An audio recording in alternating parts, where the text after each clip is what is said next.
महत्त्वाची एकच चर्चा की सगळे जे 288 जागांचा आढावा आम्ही केल्यानंतर आमच्या लक्षात आलेलं आहे की महाविकास आघाडीचं सरकार बनतं आहे, निश्चितपणे बनतंय, सहज बनतंय, कोणतीच अडचण आम्हाला येणार नाही हे स्पष्टपणे आम्हाला चित्र दिसतं आहे। सर काही जागा कमी पडल्या तर काही जुळवाजुळव करण्याची काही चर्चा मला आमच्या समविचारी आहेत, आम्ही एकत्र आहोत, आम्हाला काही अडचण आम्हाला जुळवाजुळवीची सुद्धा येणार नाही, इतकी चांगली आमचा नंबर राहणार आहेत आणि त्यानंतर कुणी आले असतील आमच्याबरोबर आले तर आम्ही आनंदच मानतोय।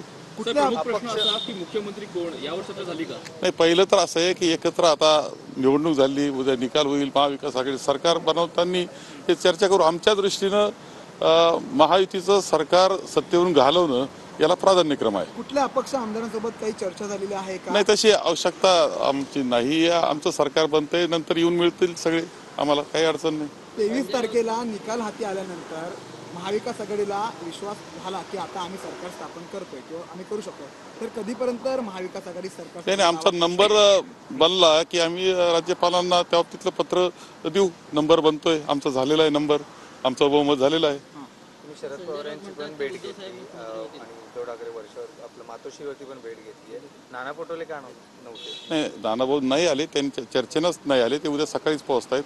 माननीय आमचे प्रभारी चेनी थालाजी येत आहेत, ही जी चर्चा झाली याचा आढावा तर आम्ही चेनी थालाजींना देणार आहोत। दिल्लीला सुद्धा माननीय मल्लिकार्जुन खरगे साहेब हे आमच्या संपर्कात आहे, सतत ते बी आढावा ते घेत आहेत, त्यामुळे तसं काही नाही, व्यक्तिगत काही कारणं असतात।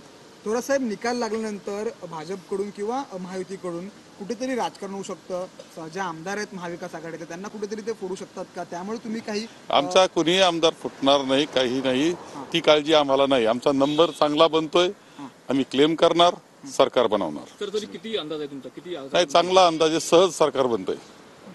Thank you sir.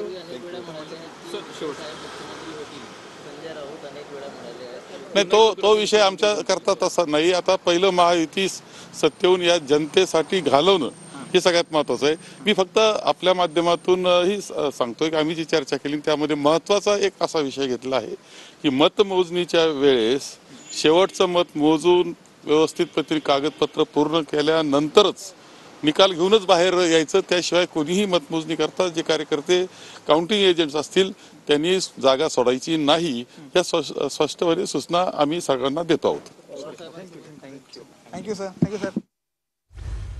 आमचं सरकार येणार, आमचा कोणताही आमदार फुटणार नाही असं थोरात यांनी म्हटलेलं आहे आणि आमचं सरकार येणार याचा आम्हाला विश्वास आहे असं देखील थोरात म्हणाले।